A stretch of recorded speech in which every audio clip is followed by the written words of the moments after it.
There's two ditches here on either side of this. There's the ditch that you just described where, oh man, the evildoers are so powerful. They control everything. There's no possibility of anything happening without the approval of our satanic overlords. And that's a dead end, and it's false. It's absolutely false. And a lot of people who start waking up to this stuff, they read about the Council on Foreign Relations, they read about the UN's plans, they think, oh, we're doomed. I'm just going to watch football. That's not helpful. Then there's the other ditch on the other side, when people say, oh, you guys are just being conspiracy theory. Everything is totally fine. And George Bush and Joe Biden and Barack Obama, they just good, wholesome love people. Me. Right, they just love me. They just want what's best for me. And how dare you be such a conspiracy theorist and suggest that powerful people might work together for something other than my benefit, right? And that's so, I mean, for you and me, that's so stupid it doesn't even really need an answer. But that is how a significant segment of the population of this planet lives.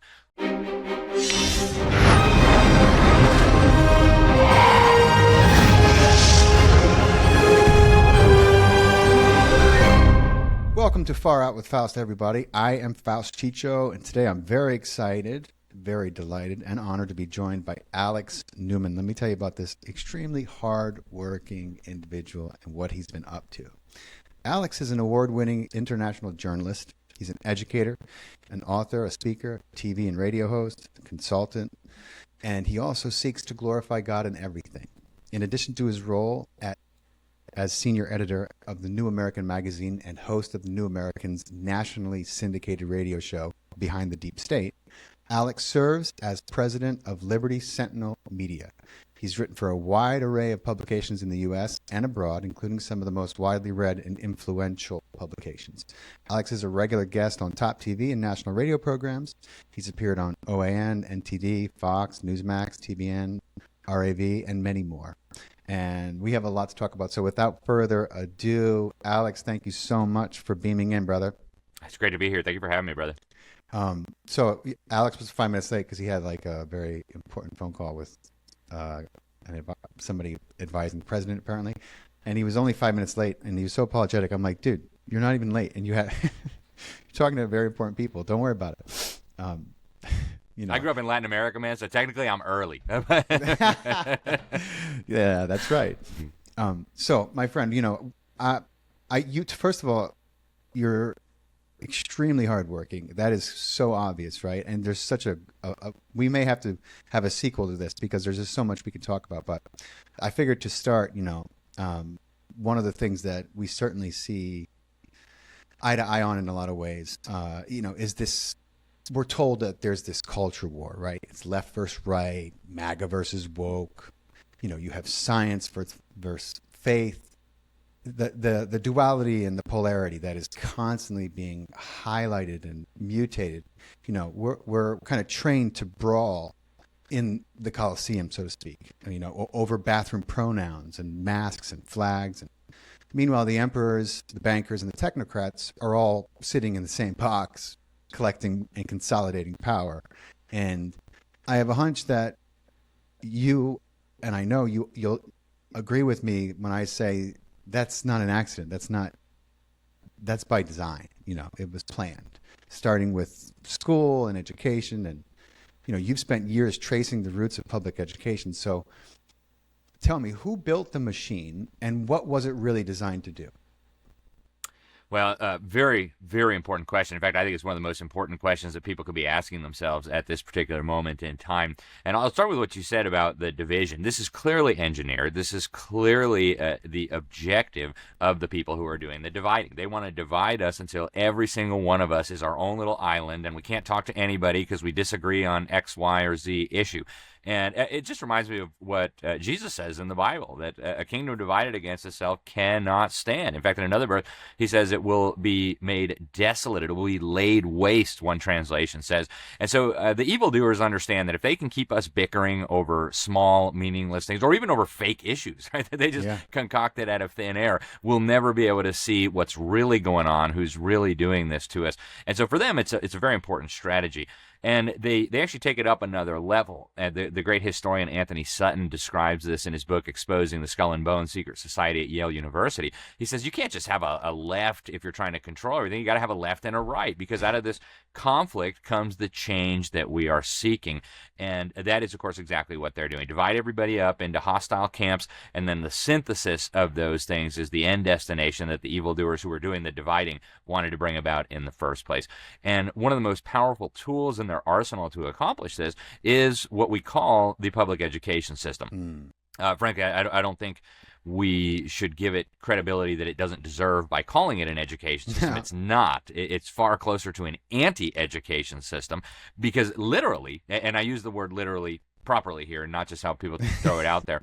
Literally, it was designed to handicap you so that you could never get an education, so that you could not go access the accumulated wisdom of mankind over thousands of years, so that you would be totally dependent on your government school teacher and your government propaganda source for all of your thought process, your information on current events, even your worldview and your way of thinking.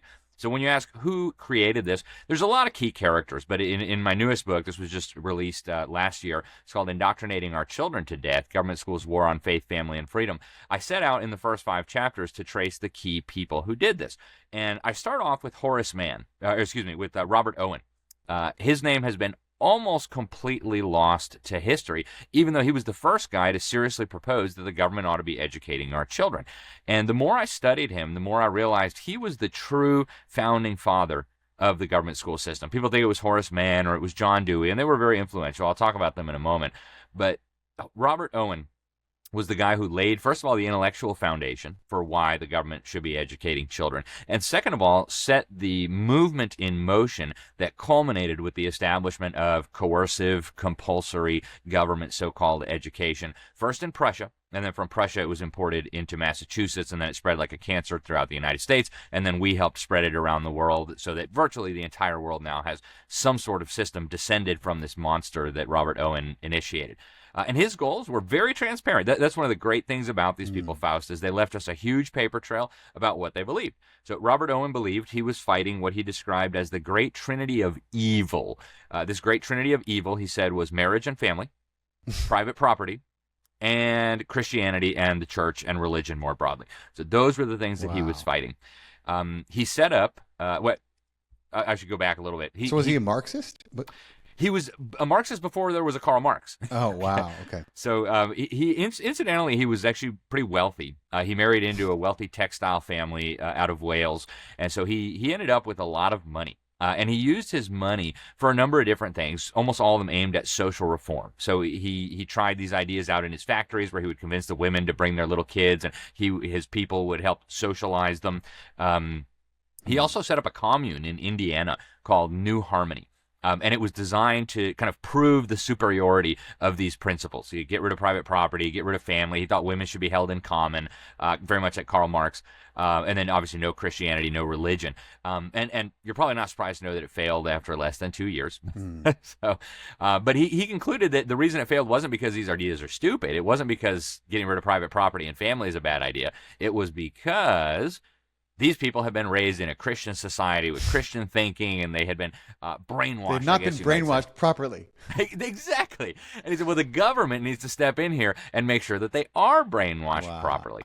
So that was his mission. And he did a few things. He wrote all these essays, and in his autobiography, he describes what happens to these essays. One Baron Jacobi, who was an ambassador, ended up with copies of these essays and took them back to the dictator of Prussia. And according to Robert Owen, the dictator of Prussia so much approved of these ideas that he ordered his interior minister to set up what today we recognize as the first ever system of government education by the state, for the state, of the state, in every possible way. It was essentially obedience training masquerading as education. So that was step one. Step two, he created what a whistleblower later described as a secret society, modeled on a nasty group in Italy called the Carbonari, kind of a secret revolutionary organization. And this whistleblower, the reason we know about this is because of a whistleblower who was organizing the state of New York for this operation. He became a Catholic, and he repented of his involvement with this thing. And he said that they had twin objectives on the surface. They wanted to shift public opinion so that Americans would realize that the government would do a better job of educating their children than them. And then the other goal was to get men elected into state legislatures who would support this idea of education funded by tax dollars and compulsory, operated by the state. And what this guy said, the whistleblower was named Orestes Brownson. and he wrote extensively about what he learned. He kind of regretted his involvement in this. Mm-hmm. He said the great object was to get rid of Christianity. He said they wanted to build a national compulsory system of education that would eradicate from the minds of the next generation these silly, outdated ideas of Christianity. And so that's what laid the foundation for Horace Mann studying the Prussian system and then bringing it into Massachusetts right around the late 1830s. Wow. It just reminds me of all the images you see of like, the public school system and then the prison system, and just how eerily they resemble one another in uniform, in the way that they're set up, in the busing. I mean, like literally, it's scary. The public education system in America is just an abject failure, a failed experiment. But that's fascinating, that bit of history you just shared. It's so good to know, because again, I was talking to your was it Andrew who was he was, he's like, what are you guys gonna talk about? I was like, I was just telling him, the systemic things in place that you have perceived and that I have been ranting and raving about for a few years now, that people have been conditioned to accept as some kind of normal when they're not. They're the financial system is no different than the education system. It's not a financial system; it's a debt system. It's working really well. In case That's right. But people think, well, so people made bad decisions. No. It's designed for That's that. right. And you're one of the people who really sees a lot of that. And so I was excited to talk to you about some of these things. So, isn't the central fallacy of elite-driven socialism that it pretends to distribute power? Isn't that like the shiny lure? When really we know, and everyone should know, that it's just another vehicle to centralize power under corporate/state fusion, right? In other words, isn't this fascism sold as fairness in these movements? It has to be, right? When people want to enslave free people, you can't come up and say, hey, I want to make you my slave, because these would-be slaves will, of course, resist, and you'll probably end up being tarred and feathered or thrown in prison or, in worst-case scenario, maybe executed. So, it's very typical of evildoers to hide their true intentions behind lofty marketing terms and gimmicks like, oh, it's just for the children. It's just because we want you to have a better life. We want fairness and equality. And, that's nothing new. The Bible speaks of Satan disguising himself as an angel of light. And, of course, his minions understand that tactic very well. If you came to Americans in the early 1800s and said, hey, we need your kids so we can brainwash them to reject their liberty, reject their country, and basically submit to our social engineering schemes, they literally would have been tarred and feathered. I mean, it would have been a very short discussion. And so they market this stuff as if it were good for people. And generally speaking, they market it using the exact opposite of what it's actually going to do. Recent examples, we've got the Patriot Act. Yep. Older examples, we've got the Federal Reserve Act. When the group of mega bankers and industrialists and politicians got together at Jekyll Island and wrote the Federal Reserve Act, it was designed to give the banking cartel a total monopoly on the supply of currency and credit of this country. And how did they market it to people? They said this was a bill to rein in the bankers. Yeah. Well, of course, we're going to rein in the bankers, and it's going to protect our economy so that the middle class can thrive. That's what tyrants always do. Once they have all the power, then the mask drops, and then we don't have to pretend like this is for your own good. Then it's shut up, slave, do what we say, or we're going to torture you. Exactly. And so this fascist system that is emerging is marketed with all these nice terms, like you said, fairness, equality, but ultimately it's all about reinstituting totalitarian control over human beings. That's exactly right. It's Orwellian. It's double think, double speak.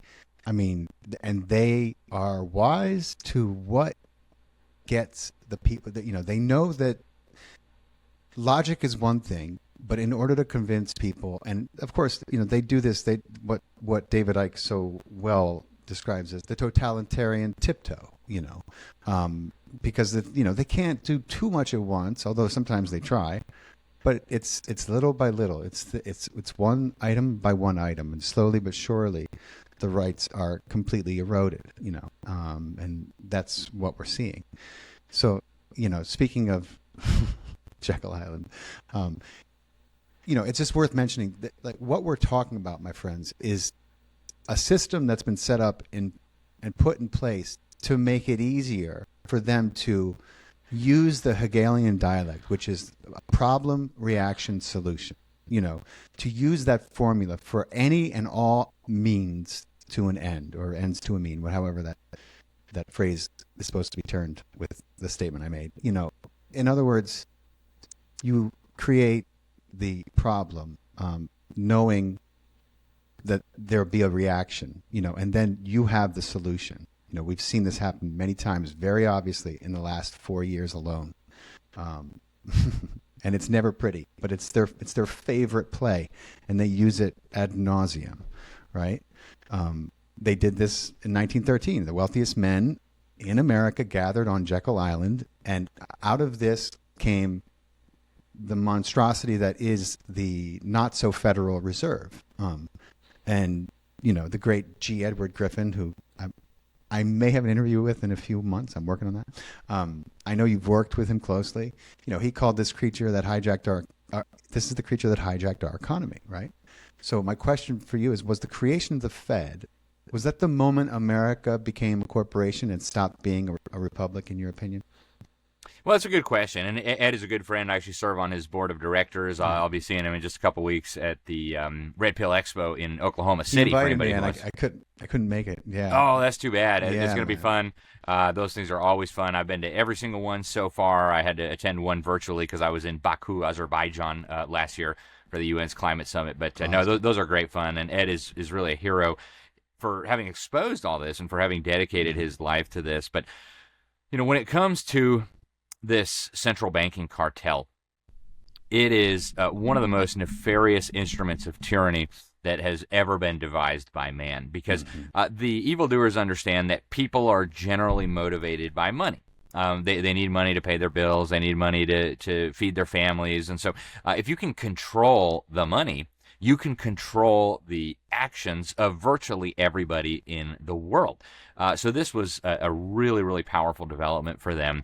And, 1913, I think, was a turning point in our country. But I would argue that really it was a gradual process. And I think the downhill slide, you might even say, began shortly after our Constitution was ratified. The Constitution was ratified, and then Congress gets together and they pass the Alien and Sedition Acts, which was blatantly unconstitutional.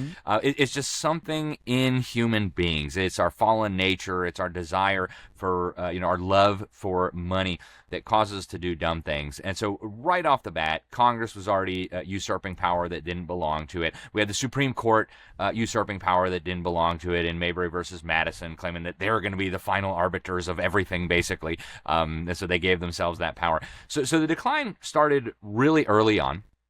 We weren't obviously where we are today, where the government is like castrating children and calling it transgender medicine. But how do you go bankrupt? Well, first slowly and then suddenly. And so that's kind of what happened. And I would say the Civil War was also a turning point. Oh, yeah. The Civil War resulted in an unprecedented accumulation of power at the federal level. And, you could say what you will about the Confederate States and some of the institutions that existed there, including slavery. Obviously, that's nasty. But what happened as a result of the Civil War was an unprecedented expansion of federal power far beyond the limits that the Founding Fathers put in the U.S. Constitution. So I would say that was a major turning point. Obviously, the Federal Reserve and the income tax came both in the same year, 1913. That was a major step in the wrong direction. Then we had World War I broke out, and World War I obviously resulted in, again, a huge expansion of federal power, unlike anything we had seen since the Civil War. Then you had World War II, the Great Depression, which was then used as the pretext to bring in even more government. FDR, started confiscating people's gold, started creating... Literally. They literally passed an executive order and banned private ownership of gold, which even today, that's hard for us to imagine. What person was like, oh, shit, honey, go get the gold? I would have been like, we don't have any fucking gold here. I don't get it. Well, and the IRS wouldn't let you open up your safety deposit box without an IRS agent present there because they knew that people would not surrender their gold voluntarily. So they confiscated all the gold, and then they devalued the dollar, and it was a massive theft, right? Wow. But you look at the agencies that were born during the Great Depression, which incidentally was caused by the Federal Reserve. Yep. almost every huge unconstitutional government bureaucracy that you can think of today was born during the Great Depression. And some of those were struck down and wound down, but the vast majority, as Ronald Reagan said, there's nothing on this side of eternity closer to eternal life than a government program. A lot of those are still with us today. Wow. And then World War II. Again, another massive expansion of federal power. Then in the 1960s, we had Lyndon Johnson, the Great Society, the War on Poverty. And so each generation has its own pretext for radically expanding federal power. And each generation, we lose more and more of our liberties. And I think we're on the verge of the next major attempt on our freedoms. Oh, yeah. So It's happening right under our nose. Yep. I wanna just get one thing right here that's so relevant.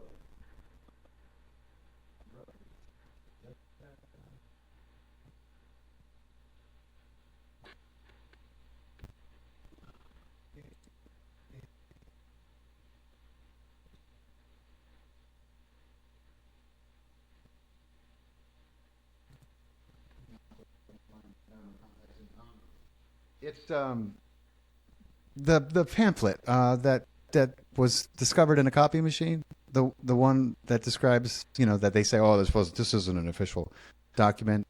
How the government has no ability to truly function, nor can it be trusted to function without a war of some kind, without an enemy, without something for the people to be focused on, whether that is communism, terrorism, drugs, poverty, space, whatever it is, there has to be something. In order for the government to remain with the power it has, which has consolidated massive amounts of emergency power, then there has to be a crisis and emergency, And what have we seen since really the Civil War? One thing after the next. And there's no better way for them to consolidate power, to rearrange borders. I mean, they don't need any more money. Now it's just about, putting the board the way that they want it so it's easiest to control 8 billion people. Anyway, I couldn't find that. Well, to your point, Faust, there was people on both sides of this have recognized this going back for hundreds of years. The wonderful French philosopher and lawmaker Frederick Bastiat 200 years ago commented on how tyrants, they concoct the poison and the antidote in the same laboratory, right? They create a crisis for you, and then they pose as your savers, and they offer you the solution. And to your point about crises and wars, they understand this, and they've said so. Back in 1962, the U.S. State Department commissioned a report called The World Effectively Controlled by the United Nations. It was authored by a guy out of the intelligence community from the Council on Foreign Relations, kind of deep state behind the deep state, if you will. His name was Lincoln Bloomfield. And his task was to figure out, how do we get from this world of relatively sovereign nation states as per the Treaty of Westphalia, how do we get from that to a world effectively controlled by the UN? And he concluded, after thinking about this for a long time, that it would take 200 years or more to get there using organic processes. And so he said, we got to accelerate this. And the way to accelerate this, he said it in very plain language: war, the threat of war, and grave crises that are so commonly menacing that they'll allow a shift in public attitudes and a revolution in world political affairs. And so they understand this perfectly well. That's why they build up fake enemies, sometimes real enemies, and then convince us that we need to be scared of them. They've done that with the war on drugs, right? The CIA is the biggest drug trafficker ever. That's right. Right? They did that with the war on jihad, right? And that's not to say there's never been a jihad prior to the U.S. government's involvement or the Soviet Union's involvement, but they have been feeding weapons and training and so on to these jihadist leaders for so long. Same thing with all of these, even communism, right? The U.S. government was building weapons factories for the Soviets and then telling us we needed to be scared of the Soviets. Same thing happened with Nazi Germany. Rockefeller interest, Morgan interest, propping up all of this crazy stuff. Rothschild. I mean, yep. They literally were the primary funders of Adolf Hitler and the Nazi Party for 8 fucking years. There, I went and blew it, and I swore. Maybe we can bleep it out. And it's well documented by a historian from Stanford, Anthony Sutton, the book Wall Street and the Rise of Hitler. We've got the smoking gun evidence proving that the banking elites in the United States were the ones funding the Bolshevik Revolution, were the ones funding Adolf Hitler. I mean, Senator Prescott Bush, for crying out loud. That's right. Granddaddy of George W. Bush, daddy of George H.W. Bush, was busted under the Trading with the Enemy Act for building up and financing the Nazi war machine through the Union Bank of New York. So we've been just deceived on such a massive level. He did. It's too bad they didn't try him for treason. They should have. Him and Brown Brothers Harriman, and every single one of them should have been tried for treason. Yep. And that might have disrupted the younglings of what is now a deep state dynasty. Because that's right. I've done extensive videos and research on this, and it is just an atrociously criminal infested hive of like just scum and villainy and like just unconscionable crime with no care. Like I could talk about the Bushes and the Clintons and these families for days, and I would still not be able to hold a candle to what the damage that they have done, these families have done. It's and when I hear you say, and I understand where it's coming from, but when I hear you say the fallen nature of man, I think that has been manufactured as well, my friend. I think that our nature is good and they prey on it, but this notion that, there's something inherently wrong with us. Our views of ourselves as humans have come from the atrocities these families have worked overtime to orchestrate, fund, and create over the last 150 years. You take those atrocities away, and I think that the human race has a different opinion of itself and its identity on this planet. I don't know. That's just... I would love to have a theological discussion about this with you, Faust, because I've thought a lot about this, and I think part of it is the degree of evil. We see the unconscionable evil that these people perpetrate, genocide and mass murder and slavery. And we think, wow, I'm such a good person because I don't murder people. I'm not interested in enslaving my neighbor. But I think when you reframe your understanding of evil to understand it as God does, then suddenly the things that we like to minimize in our own lives become far more serious. And I always start by asking, have you ever told a lie in your life, Faust? Yeah, of course, yeah. Oh, okay. What do we call a liar? I mean, someone who tells lies. I don't know. We call them a lot of things, depending on what they lied about. Right. You ever taken anything that didn't belong to you, even if it was small? Oh, at some point in time, sure, yeah. So what do you call somebody who takes things that don't belong to them? Thief. Okay, so you're a lying thief by your own admission. Yeah. Have you ever taken the name of God in vain? Certainly. Okay, that's blasphemy. Maybe not today. Well, see, this is where we diverge because I don't believe that there's words that can offend God. Okay, well, I mean, he says that taking his name in vain is actually one of the 10 Commandments. Right.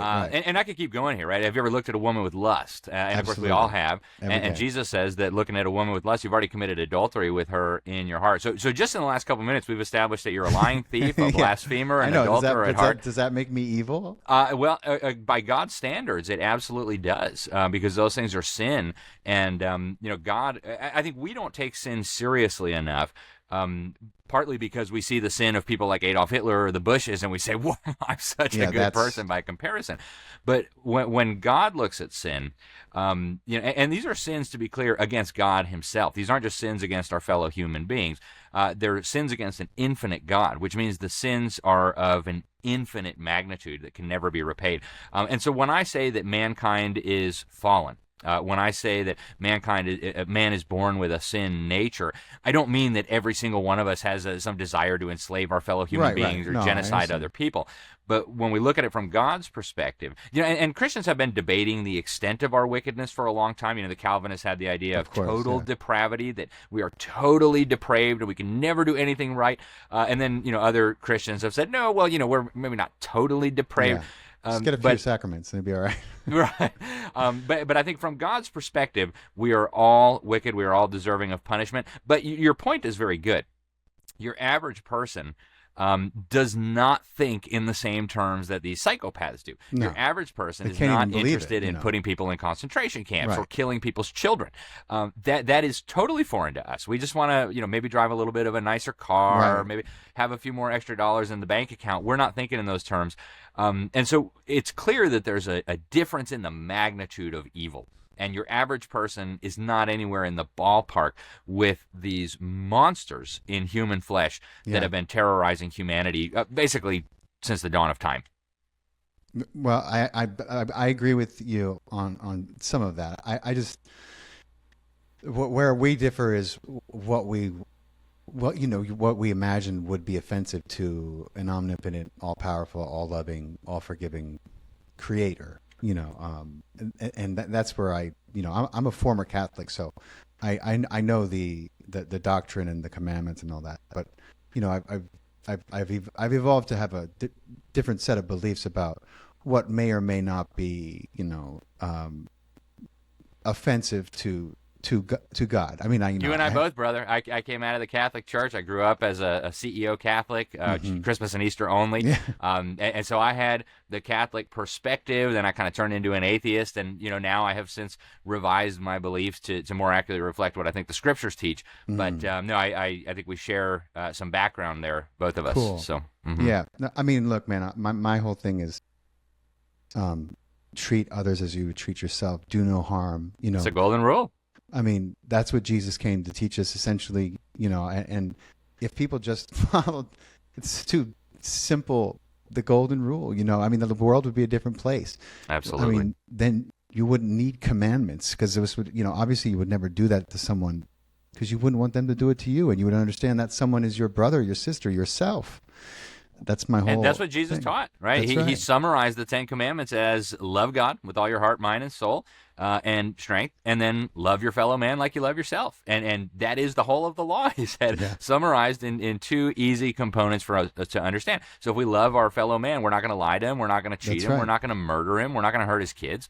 And if we love God, we're not going to want to sin against him. So, yeah, praise the Lord. And I always love theological discussions. My starting point is always the Scripture, and I know not everybody agrees with me, but took me a long time to get here. So, hey, listen, we're going to have a sequel to this podcast because I would love to have a robust, spiritual, religious, theological debate with you about some of these concepts because I've been on both sides of them and I have a lot to say about them, and I understand a lot of points of view. So we'll get back to that. It's a fascinating subject. But so today, returning to some of the more monetary, political, socioeconomic factors that we're dealing with, some states like Texas and others are passing laws to try to recognize gold and silver as legal tender. Now, you've been very vocal about how obviously this is very encouraging. This is awesome. On the surface, it looks like it could be part of a real decentralization movement, right? But I keep wondering, is this actual pushback? Is this another illusion of choice that, to keep the empire looking, quote, constitutional? What do you think? Well, I have gotten to know some of the people involved in this push over the last couple of years that I've been investigating this, and I can tell you without hesitation, they are decent, honorable men who want what's best for their fellow Americans, who want what's best for their states, who see many of the same evils that we have just been discussing when it comes to the Federal Reserve and the fraudulent so-called monetary system. And their goal, and I believe they are sincere 100%, I've spent hours and hours with these people, their goal is to give regular, everyday Americans the opportunity to protect their wealth, protect their savings, and have another option than this, I would say, collapsing Federal Reserve fiat slave money system. And so from that perspective, I think it is an excellent movement, and I'm very pleased to see the fruit. But to your point, there's no way that the evildoers are just going to say, wow, they're creating a rival monetary system so that they don't have to be our slaves. We've seen what happens to people who do that. Yeah. Right. And so, one of the I think major concerns is how is the federal government going to deal with this? Right now, the IRS treats capital gains or so-called capital gains on gold and silver as taxable. They treat it as taxable under the IRS code, and that makes it very, very difficult to actually use silver and gold in a practical way in commerce because there's that giant anchor around it. Now, I was able to ask Governor DeSantis, our governor here in Florida, as he was signing this legislation for our state, about that very issue. And his response to me was, and I have since learned from talking to people behind the scenes, that there is actually some sympathy for this at the highest levels of the Trump administration. And by highest levels, I mean the president himself. Yeah. He actually is a very, very big fan of gold. So I don't think this movement is an effort to kind of perpetuate some kind of illusion. I think it's a last-ditch effort to give people an alternative as it becomes increasingly clear that the fiat-based Federal Reserve fraud system is not sustainable, has literally bankrupted the middle class in this country, and is going to destroy the country if we don't do something about it. Perfectly said. And I hope and pray you're right. You know, I know obviously don't see the federal government, because there is nothing federal about the Federal Reserve, just in case you're listening and are completely unaware of what that crime syndicate actually is. You know, there's no chance the federal government is going to do away with, you know, the Federal Reserve has its hooks in everything. And, you know, they basically all but come out and said, well, we don't take orders from the government. We give orders to the government, you know. But at the state level, there may be a way, because the states still hold a lot of power thanks to our, you know, Constitution, and the way that the power was divided, that could be the best and most effective way to actually get, you know, your foot in the door before it's completely shut. So that gives me great hope to learn about, and to hear you say that it's sincere. Hopefully more states piggyback on it, you know? Yeah, we've had several big states, Florida, Texas, Arkansas, Missouri. There are bills in at least half of the states to do this. And, you know, to be clear, I don't think it's a silver bullet, no pun intended. Yeah. You know, we still have the Federal Reserve System. We still have the IRS treating gold and silver as taxable from a capital gains perspective, even though there are no real capital gains. So this isn't necessarily the solution, but I think the effort is to create an alternative. And just the fact that it's got people talking about these issues, I think is a big plus, because now you have, for example, when our governor here in Florida signed this legislation, we had talk of like what the Bible teaches about money, about God's demand that we have honest weights and measures, about the Federal Reserve System being such a total scam. I mean, usury used to be illegal in Christianity as well as, you know, it was a little different the way the Islamic, when they did it, you know, they were like, listen, convert and you don't have to pay taxes. So people were like, okay, fine. I'll pray 5 times a day if I don't have to pay taxes, you know. But in Christianity, you know, the Merchant of Venice, that play that Shakespeare wrote, which is, you know, so legendary, iconic, survives to this day, was about the fact that usury was very, very frowned upon. The Shylock is the central villain in that character because he lent money to a guy who was desperate, with fantastic interest, and that's fucked up. At least that's what it used to be considered very fucked up. You know, loan sharking is still illegal, not because of, but because the government makes everything it does. If you try to do it illegal, you know, you go to prison. They do it by day, and it's just called, you know, the way they do business. But loan sharking is illegal. You know, if I'm loaning money to people and charging them 20%, 30% interest just because they're desperate, the government will come after me, not because they care, but because they can't get away with that, so they're not going to let me get away with that, you know? Oh, man. But jumping up, sorry, I sometimes I can go off on a tangent or a rant. You're good. I do that plenty, so. But, so, speaking of pushback and control, you know, we're seeing some states fighting to reclaim control over money, and of course Washington just tried to ban them from regulation when it comes to artificial intelligence altogether, which is just like, and they're trying to hand all oversight to the federal government, right? Thankfully the Senate did not go along with that, but the fact that it was even proposed is like, you know, I'm beyond flabbergasted. Like what could be a bigger red flag, and what does that tell us about where all this is heading? Yeah, it's the $50 trillion question. I mean, AI is the thing that is going to radically transform all of our lives, the economy, everything. And for the federal government to come in and claim that no state could be allowed to put regulations on there is frankly insane. I mean, if you listen to the military, they're talking about AI as the most important military technology in the history of humanity. That would be like saying no state can regulate, nuclear bombs or, Right. What? It makes no sense unless you understand that the same evil, psychopath, maniac, devil worshippers that we've been talking about are the ones behind this, and they don't want anything to interfere. Now, officially, their excuse was, communist China. Okay. Who built up communist China? Who gave them all of our technology? Who funded Mao? Who put him in place? That's right. Who put an arms embargo on our ally, Chiang Kai-shek, who was fighting back against the communists and who had fought alongside our men during World War II against the Japanese? It was the deep state at every step of the way. Yep. So they wanted communist China to be what it is today. It's at once the model, the pilot project for the New World Order, and one of the engines driving it.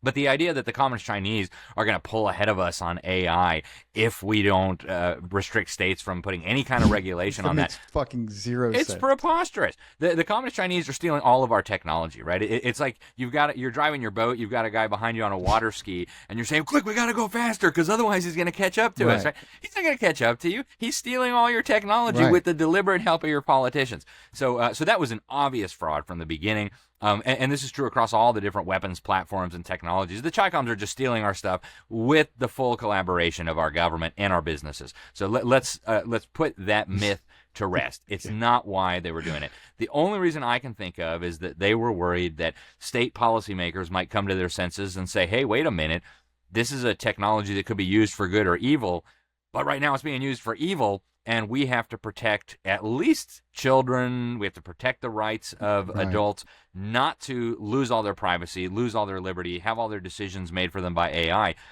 So this is really, like you said, it's flabbergasting that this would even be proposed. The excuse was self-evidently ludicrous, and so we have to assume ill motives on the part of the people who are pushing this. Absolutely, but this is what they do.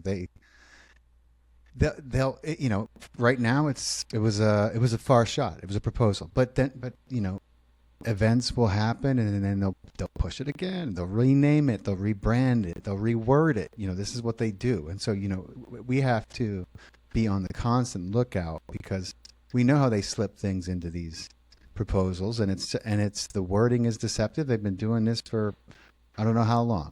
The Federal Reserve isn't federal. The Patriot Act is the last thing that has to do with patriotism. Everything they do, they find a way to deceive and sugarcoat, and it's just you really have to. My God, I don't know. We need a new system in a lot of ways, and I think money is probably the biggest corrupting factor with government. I mean, because they're not truly public servants. I mean, and in order to be for the people, by the people, you can't be paid by the corporation. It just doesn't make any sense to me. Well, there's a few things to say there. I mean, first of all, the idea of a public servant, that is a thoroughly Christian idea. That's actually what Jesus explained to his followers in Matthew, and he's quoted in other places. He says, look, among the pagans, their rulers lord it over them, and they tell them what to do and all the rest of it. But not so among you. Whoever wants to be great among you, whoever wants authority among you, you have to serve your fellow man. And I came not to be served, but to serve. And so that's a Christian idea that has made its way deep into the subconscious of the Western psyche. And we're now losing that very, very rapidly. And a big part of it, of course, is what the government has done in cooperation with the bankers to our money and to our education, that we've now lost even, where did all these ideas come from? So I would agree with you 100%. The corruption of money, primarily through the Federal Reserve System, and the corruption of our education system has allowed this to happen. Now, I don't think you can just like ban money in politics and fix everything. Right. The problem is we have politicians who don't even understand why government exists. Historically in Western thinking, in what we used to call Christendom and then later the free world, we had a clear conception of why government existed. It existed, as the Bible says, to punish evil. And, of course, God defines evil as murder, theft, rape, slavery, etc. Right. Or, as our founding fathers put it, to protect the God-given rights of people. How do we know what the God-given rights of people are? Well, God told us, don't murder people. So you got a right to life. Don't steal stuff. You got a right to property. Liberty, yeah. Exactly. So this is where these ideas came from, and we've totally lost sight of that.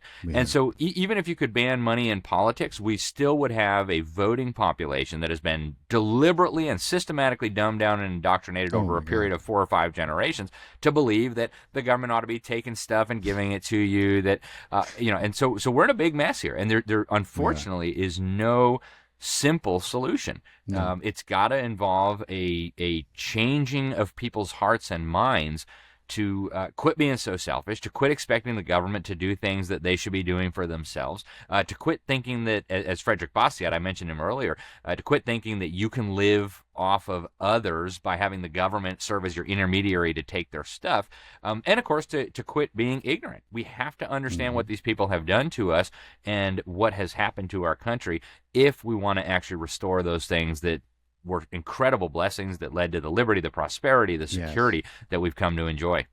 Amen to that, man. I'm with you 110% of the way. Every word you just said is vital and will be vital in the coming years. Maybe decades. We'll see how long it takes. But, like the other thing I say, and people call me crazy, but the truth is, Alex, we've made the system up. This is our design, and it is we the people who have all the power. That's right. So at some point in time, I'm fantasizing about the day that humanity wakes up and realizes maybe we should stop fighting over our pronouns and try and figure out how and at what point our government went completely rogue, genocidal, wayward, into this entity that is unrecognizable, that has caused so much strife around the world while telling and parading it as, like the superhero. It's crazy. It's like that. I don't watch the show. I think it's called The Boys on Amazon, but I know the premise. I mean, I've watched like 1 or 2 episodes, and that's America. America is the superhero in that show, which they don't. It's a profane show. I wouldn't recommend it to anyone, but it's a good analogy for us. So, we're talking about gold, and this is a fascinating subject, and I'm gonna stay with me as I'm gonna try to segue into something that is very related to gold and the value of gold. Like my question is what. Gold has almost no survival value, right? And yet humanity treats it like it's the most divine currency. And what do you make of that? It's a very interesting question, and I've actually thought a lot about it, Faust. And I think ultimately it boils down to supply and demand. I tell my children the answer to almost everything is Jesus, but if it's not Jesus, it's probably supply and demand. And so, why does gold have this value? And I taught economics for 12 years. I taught advanced economics, and it was so much fun. I studied economics deeply in university. And I think it's one of the most important subjects for people to understand. And when it comes to gold, why does gold have this kind of intrinsic value? Even though you can't eat it, you can't really wear it. Right? You can wear it as decorations, but it's not going to cover you up or keep you warm. You can't use it as fuel.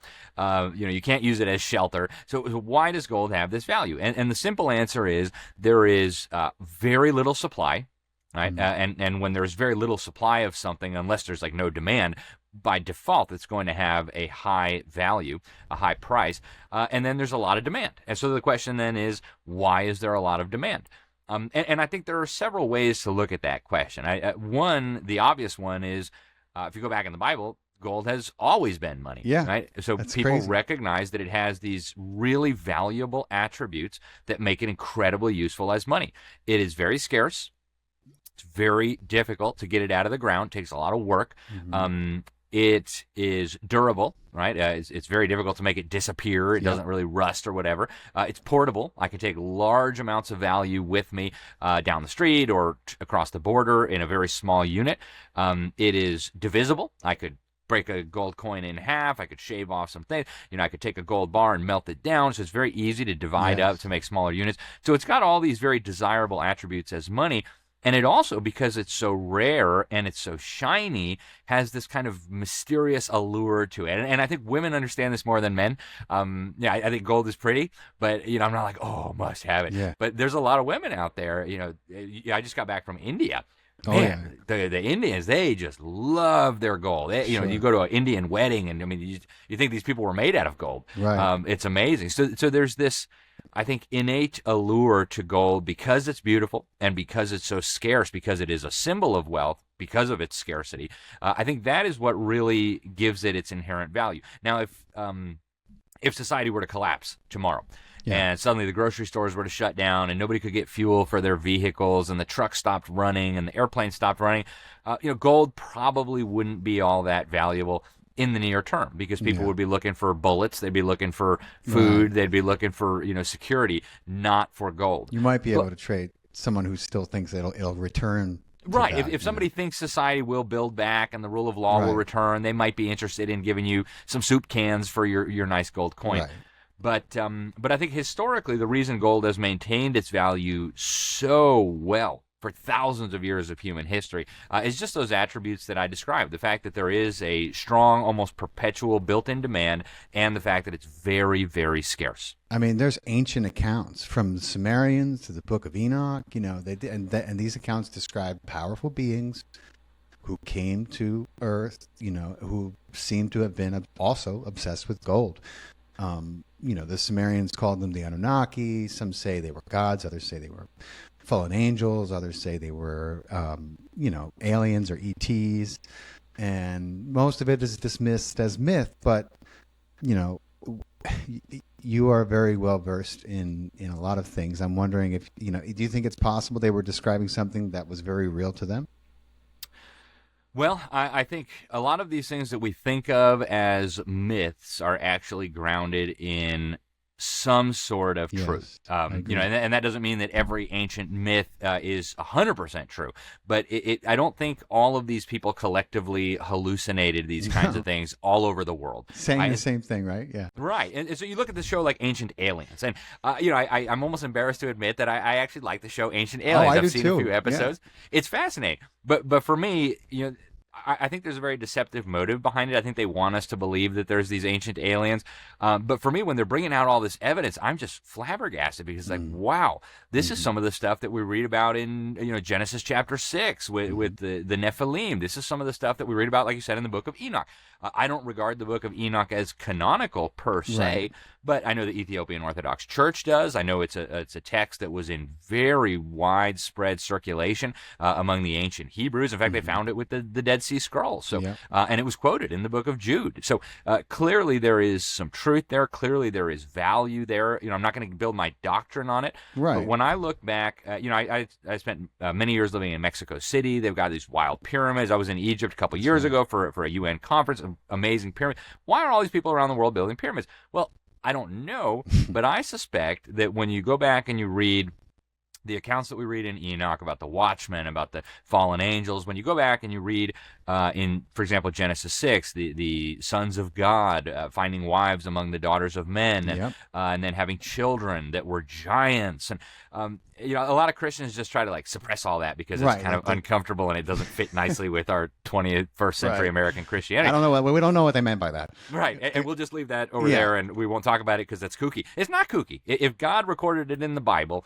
there's some reason why it's there. So I won't pretend to understand it fully, but I know it's important. I know that there is a supernatural world that isn't always visible to us, with angels and with demons and with spiritual entities. I mean, this is absolutely clear, not just throughout the scriptures, but throughout the entirety of human history. And I suspect that there's an intersection there between these things that we're talking about right now and the physical world that has resulted in a lot of the things that we're talking about, like the pyramids, like the obsession with various different things. I agree with you. Even the class structure that's been put in place with these royal bloodlines who have somehow been anointed or at some point to be the overseers in their not so humble opinion, and because they're born into such wealth, they're obviously, the way that they have allowed things to play out, don't see the human family as equals. They see them as just cattle to be managed, and profited from and ruled. Yeah. That's pretty obvious. But yeah, I want to chime in here, Faust, if I can, quick, because this is, in my opinion, one of the most interesting and also important topics for trying to get a real grasp of reality. It's fine to talk about the individual issues, but like, what's the comprehensive thing that's actually happening in the world? And I think even though a lot of people say they're Christians, and maybe they are, even though a lot of people claim to believe every word in the Bible, and I think they do, they don't think about some of the things that the Bible teaches very clearly that intersect perfectly with what we're talking about here. So the Apostle Paul repeatedly in his letters to the various churches refers to Satan using these terms that just don't compute for the average Christian. Right. In 2 Corinthians, he calls him the God of this world. And Christians just kind of read that and dust themselves off and act like nothing happened. He just called Satan the God of this world. What does that mean? Okay, well, it means something important. And it's important to have a good theology of Satan. People shouldn't get confused. Satan's not God. He's not a God. He's not a rival or a counterpart or a substitute for God. He's a created being, according to the scriptures, and he's going to end up in the lake of fire. But Paul called him the God of this world. What does that mean? He says he's blinded the minds of them which believe not the glorious gospel. In 1 John chapter 5, you read that the whole world lies in the power of the evil one. In Ephesians chapter 6, we have some of the clearest descriptions in the entirety of the Bible about the nature of the cosmic and spiritual forces that are really active in human affairs. He talks about powers and principalities and spiritual wickedness, the forces of celestial darkness in the heavens that are very, very active. And so he says we're not actually wrestling against flesh and blood. Like it's George Soros and Joe Biden and Bill Gates. Right. Like that's not the top of the pyramid, guys. Behind them, there are these spiritual entities that you may not see. And the Old Testament talks a lot about these as well. You go back to Daniel chapter 10. It talks about the Prince of Persia. Mm-hmm. And when you read it in context, it's obviously not talking about a human being, right? Right. He actually interfered with the Archangel Michael coming and answering a prayer. And so there was like this battle that took place. And you read like in Deuteronomy 32 that God kind of disinherited the nations and put them under the dominion of these principalities, these spiritual entities. And so that is what the text of Scripture teaches. And that makes a lot of Christians really uncomfortable. It does. There's some really good work that's been done on this by Dr. Michael Heiser, who passed away recently. I don't necessarily endorse all of his conclusions, but he's an Orthodox biblical scholar. Mm-hmm. He did a book called The Unseen Realm that really delves into this. Cool. And I don't think you can have a proper understanding of reality without grappling with these things that the Bible clearly teaches and that humans, even non-Christians, have observed since the dawn of time. Absolutely. And you can go back even further. You can look at the Vedics and go back to the oldest scriptures we have in existence, and they describe a war in the sky. Yep. Like what did they talk? What did they witness? What are they talking about? And the ancient Greeks and the ancient Romans. Exactly. I mean, these pagan gods and things, like these weren't just figments of their imagination. There was something there. Something there, and there's too many common through lines. With pre-Diluvian and post-Diluvian, we see these things, pyramids. Obviously, there's a great many things that we as in the public, at least, have not been exposed to or allowed to. I'm not saying anyone in the government knows anything, because most of them don't know anything. But there's a reason why if you try to get into that place in the Grand Canyon that they declared off limits, the black helicopters will be on you like this, okay, like that. And I'm referring to the discovery that Kincaid made back, I think it was like 1904, maybe it was in that first decade. But they found these Egyptian, when he found it, he went in, they were Egyptian, all these hieroglyphics and these items, they looked like everything they saw in Egypt. And then of course the Smithsonian, he had a big old expedition planned, and then they canceled it.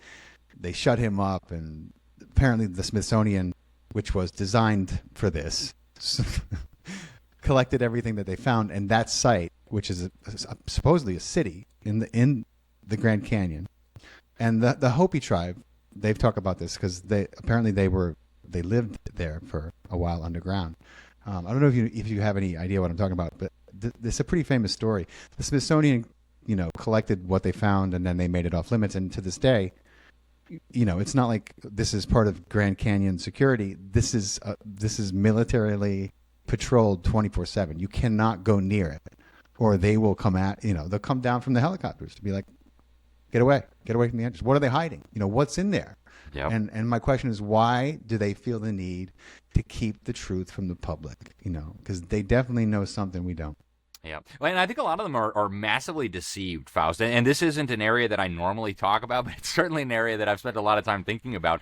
And there are people at the highest levels of the government right now who think they're talking to aliens. Okay. And I'm just going to throw that out there. I know this for a fact. They think they're talking to aliens. And they think these aliens are giving them super secret special knowledge and revelation that's going to make them, all powerful and stuff. But that's not new either. You go back 100 years ago, people thought they were talking to dead people. And the Bible talks about these things in very clear terms. You go back to Deuteronomy. How many times do we read that necromancy is an abomination and that you're not really talking to dead people? You're talking to demons. I believe that the same thing is happening with these aliens. Just like Satan disguises himself as an angel of light, so the demons show up, and what would be most impressive for these people? Obviously, if we show up with a demon mask, that's not going to be all that impressive. But if we show up and claim to be an alien from a galaxy far, far away, and we have some special technology and some little magic tricks we can show them, then they'll believe us. And this has been going on for a long time, Faust. There are people within the U.S. government who have been dealing with these entities for generations. And most of them, I would venture to say, are deceived. They believe that they are actually dealing with extraterrestrial beings. I would submit to you that they are dealing with interdimensional beings masquerading as extraterrestrial beings. And if you listen carefully to the things that these beings are claiming, it's exactly what a demon would say. Okay, and a lot of these people have been very prominent, and they're just not very well known, but they're very influential. So Alice Bailey founded the Lucifer Publishing Company. She actually was kind of a disciple of Helena Blavatsky, a Russian mystic, and Alice Bailey claimed to be channeling these spiritual entities that she described as ascended masters, right? Now, if you read and she wrote like 24 books based on these revelations that these ascended masters were giving her. And if you read these revelations, it's exactly the same kind of nonsense that these aliens are saying. We need a one world government. All of humanity is going to unite with this great one world religion, this one world government, this one world economy. I've never heard of aliens saying that, but I understand where you're going. And they've got special technologies that they're giving and special insights. And it's always, the problem is always Christians and Christianity. You've got these aliens who supposedly came from light years away from another galaxy, and their first message is, Jesus wasn't really who you think he was. He was just a really great moral teacher, or even better, he was one of us, right? So there is massive deception happening here with these aliens, and I don't think it's a new phenomenon. I think they've just taken on kind of a new mask to deal with the society that exists right now in this time and place. So, but so you don't think that there's other life on other planets that have visited us? I do not. No, I do not. I think don't God think it's stopped at Earth. I don't think it's impossible. Well, and I guess we need to be clear about what we mean here. I mean, clearly, the universe is filled with life. Humans are one of the many creations that God describes in the Bible. We've got angels. We've got multiple categories of angels. We've got seraphim. We've got archangels. We've got just the standard old messengers, right? So God has created all kinds of celestial beings that inhabit the celestial realm. And we've got, the first heaven, which is just kind of the blue sky above us, and then, the second heaven, the universe, and then the third heaven where God dwells. And there are created beings occupying those things. But, biological life forms from Mars coming to visit planet Earth, no, I don't believe that. Is it impossible? No, the scripture doesn't specifically address this. But just based on my understanding of what has been revealed to us, I don't think we're dealing with interplanetary or extraterrestrial beings. I think we're dealing with interdimensional beings. And I think if you analyze carefully what we know about what they claim, if you analyze carefully even the behavior of their crafts, some of the behaviors of these alleged crafts, they defy the laws of physics. Oh, completely. Which leads me to believe that these are not physical beings in the sense that, I think you're right. Some of them are not. I think that there's there's a middle ground, and I think that in this case, what you're saying can be true as well as what I more typically believe, that absolutely there are interdimensionals, and absolutely there are fools being influenced in a very negative way, particularly in government and certain heads of these families, and have been for generations. How else would they come to the point that they've taken us to, thinking that they're doing good? You know what I mean? Mm-hmm. Clearly there is a negative, selfish, greedy influence to make people turn their back and close their eyes and their hearts to their human family, the way that we've seen in this world. But I also think that I just think that both things can be true, and I think that God created life, and it's everywhere, and I think that's part of the thing they're hiding from us, because it will disrupt the structure of belief systems, is that they have full knowledge that that we aren't the only beings that are biologically sentient, in this galaxy, probably not even in this solar system, at least not maybe at this time, but certainly not since the dawn of Earth. So I don't know. I think, and there are parts of of Christianity, and particularly the Catholic Church, not that we want to use them as the model for anything, but who do recognize that there is probably life in other worlds, and we're probably going to learn about them soon. So we should call, they've for almost 15 years now, they've been having meetings about how they're going to address the public when the public learns that there are beings from other worlds who have visited us. And the UN has an ambassador to outer space, and the Pope was talking about baptizing aliens. And I should revise something that I said. I said I don't think these are physical beings. I think some of these beings can take on physical form. Mm-hmm. The Apostle Paul tells us that be good to strangers who show up at your door, because sometimes you might be entertaining angels unaware. Right. You look at the angels that came to Moses and his wife. They actually sat down and ate with them, right? And they look just like people. So to be clear, I do believe that God has created a lot of different types of life forms. Some of them highly, highly advanced, far more intelligent than us. I think that's what the scriptures teach clearly. But I also believe simultaneously that humanity is being prepared for a massive deception involving these very things.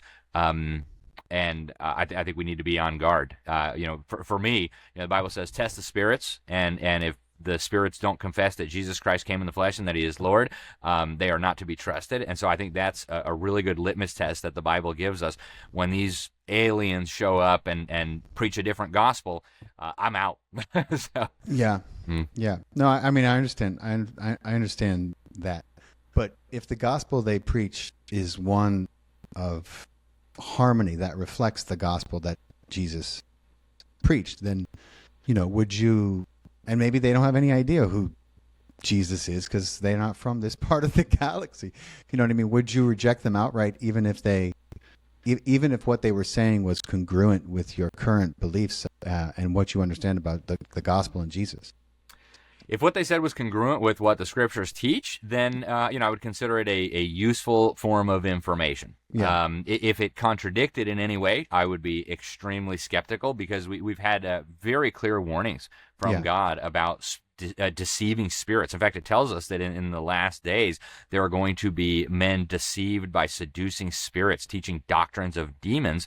And the Apostle Paul says that, if anyone, even an angel, comes to you and preaches a different gospel, let them be accursed. And so for me, that's a very clear warning. And I believe, Faust, I think a lot of people right now are listening to us and thinking, wow, this is kind of a crazy discussion. Who knew Alex talked about aliens? Far out with Faust. Right? I do believe that in the years ahead, and I don't have a timeline, but I believe in the years ahead, there's going to be some sort of huge disclosure. Congress is preparing us for that now. The fake news is preparing us for that now. Fake news is suppressing it as well as they can. Yeah. Well, they're talking about it now. I mean, it's been on Fox. It's been on CNN. They're being allowed to talk about it only as a national security threat. Mm-hmm. Well, and I think that in the years ahead, I don't know when, it might not be 10, it might be 20, it might be 30 years, they're going to come out with these disclosures, and they're going to reveal some of what we just said, that there are people within the government who've been communicating with these allegedly extraterrestrial beings that have been giving us technology, that have been guiding leaders around the world. And I think humanity needs to be very, very careful about believing what these things say, especially if they come, doing fancy tricks or stuff like that. The Bible actually warns about exactly these types of things. So, I think I'm with you, and I actually agree with you. I just think that it's been happening, and they're still working their tails off to keep it secret. I know people who actually, one Danny Sheehan, who I'm sure you've heard of. You had to have heard or seen him in your studies, since you've had such a huge area of study in American history. But Danny Sheehan is a lawyer. He's a Jesuit, and he's on the forefront of this struggle for disclosure, for the truth, to try to get the truth out to the public that doesn't have this spin of another threat, of another invisible enemy for us to be scared of. We have the Space Force now. We have allocated money to a new part of the armed forces for what? For outer space, to protect against what? It's just more money laundering, more fake threats, false flags, and I just think that you're right in a lot of ways. But I think that they're still working. They're devising ways to keep it all a secret, not, and if they do roll it out, it'll be with the specter of, a security threat. Oh, we have to put the world under one world government to fight the aliens. Absolutely. Yep. And, there's a lot of interesting ways this could go. Because I think you're absolutely right. We've had world leaders, including American presidents, talk about, imagine if aliens showed up. We would all unite immediately, right? And so I think that's a very real possibility. And I agree with you that it's still kept hidden deliberately, right? Mm-hmm. But I think they are preparing people. They're dropping little breadcrumbs. They're dropping hints here and there. They're having congressional hearings. And there are people in Congress who I've talked to about this, who are decent, well-meaning, honorable people, who truly want to get to the bottom of this for their constituents and for their own personal curiosity. But I think the possibility of a massive deception involving all these things that we've been talking about is so huge that people ought to be very skeptical with everything. Oh, I agree with you, because all we've had is one deception after the next. One spin on the truth after the next. So I'm really, I don't trust the government, and amen. Good policy. No matter what they say, but the problem is, that's how they want it as well. Because then they can get away with anything. It's like, if we don't believe a thing that's coming out, then when someone does say something true, we're going to be like, I can't. Who knows? It came from the government. We can't believe it. So, God, it's such a crazy time that we're alive in, man. It's nuts. It really is. I know it, man. It's maybe one of the most interesting times in history. Frankly, a lot of people are like, "Oh, I wish I'd been born in a simpler time." This is fascinating. Some downsides, obviously, but this is a fascinating time to be alive, and I praise God for putting us here at this time. It's funny, man. People say that all the time, and once in a while, I'll just go back and I'll read the headlines from this day. I'll just pick a year: 74, 68, 78. The same fucking headlines, man. Like, gas shortages, Iran. It's the same headlines. Not much has changed. People think like this is the most intense, and in many ways it is, but at the same time, some shit hasn't changed at all. I mean, it's the same geopolitical games that are being played with our money, playing out in the headlines. But the danger isn't just what these forces are doing, it's that they can leave people feeling hopeless, right? Mm-hmm. Like, resistance is useless. And I get this all the time. Like, what are you going to do?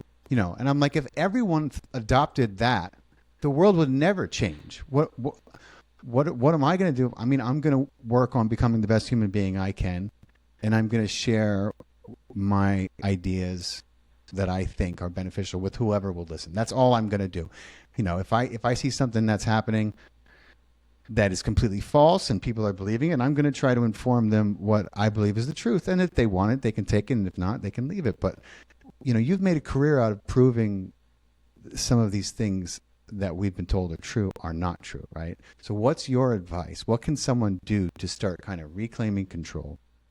Well, what you said is really profound and I think really important, Faust. And I want to just reemphasize that there's two ditches here on either side of this. There's the ditch that you just described where, oh man, the evildoers are so powerful. They control everything. There's no possibility of anything happening without the approval of our satanic overlords.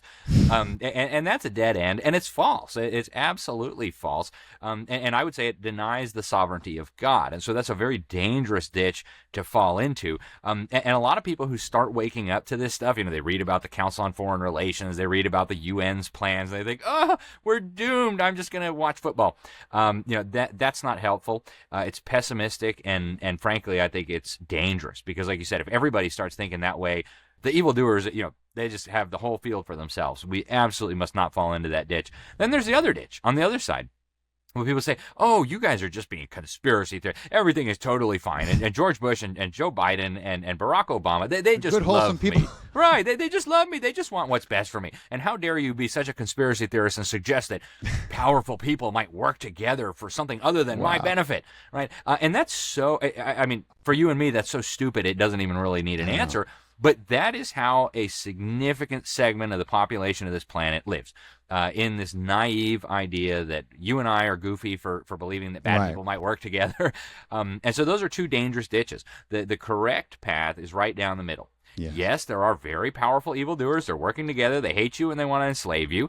But no, it's not hopeless. We have an obligation to do the right thing and to stand against their evil.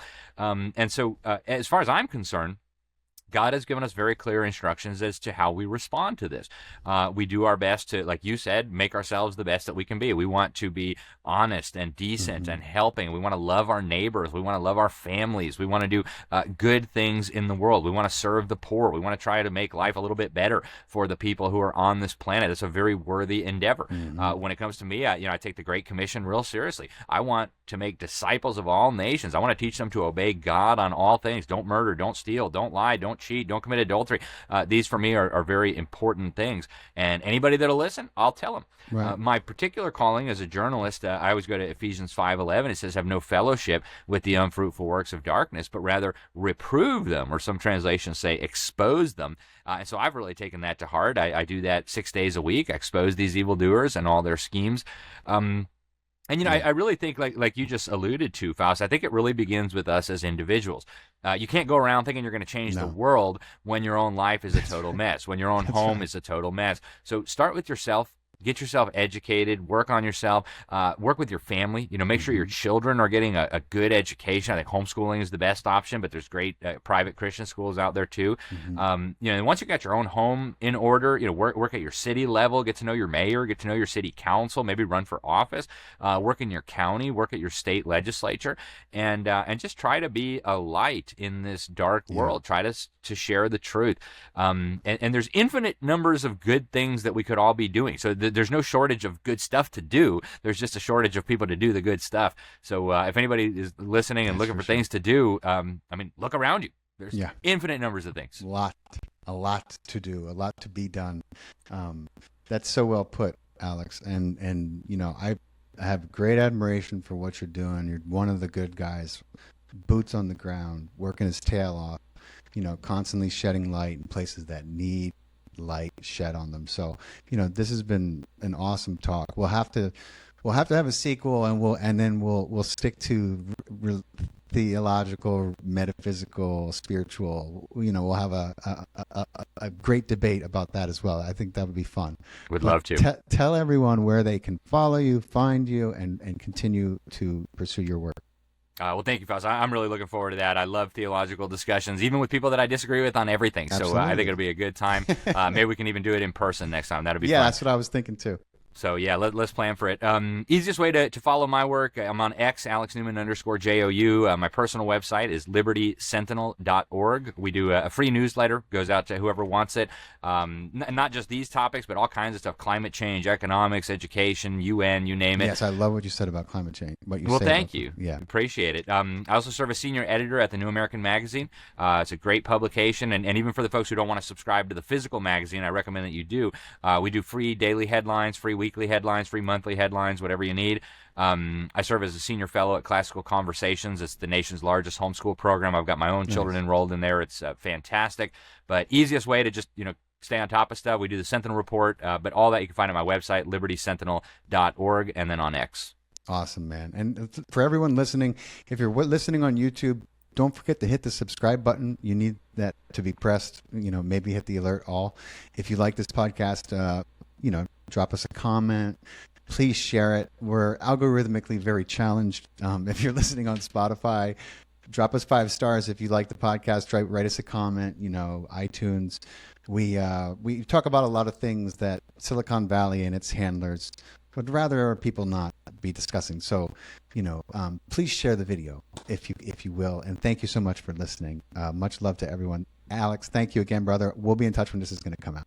Thank you, brother. Looking forward to it. Take care. You too.